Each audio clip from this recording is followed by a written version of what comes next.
কারবালার সেই অভিশপ্ত ইয়াজিদি সৈনিকের পরিণতি। মুহররমে ইয়াজিদের সেনারা ফোরাত নদীর পানি বন্ধ করে দিল। ইমাম হুসেইন রাজিয়াল্লাহু তাআলা আনহু এবং তার পরিবারকে পিপাসার কঠিন শাস্তি দেওয়া হল।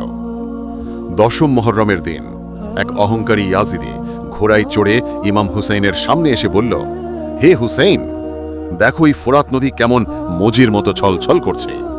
পশুরা পাখিরাও এখান থেকে পানি পান করছে, কিন্তু তোমাদের এক ফোঁটাও নসিব হবে না। এখনো সময় আছে, ইয়াজিদের বেয়াত করে নাও, নইলে পিপাসায় মরতে হবে।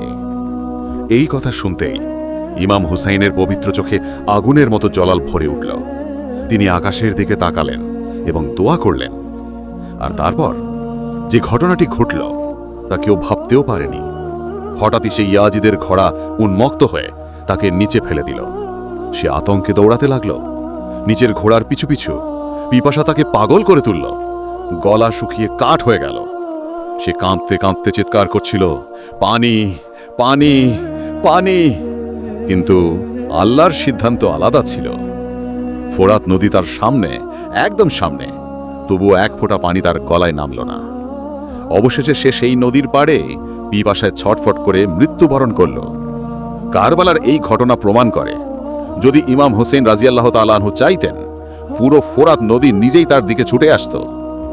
যারা ইমাম হোসেন রাজিয়াল্লাহু তাআলা আনহুকে ভালোবাসেন তারা কমেন্টে লিখুন, ইয়া হুসেইন।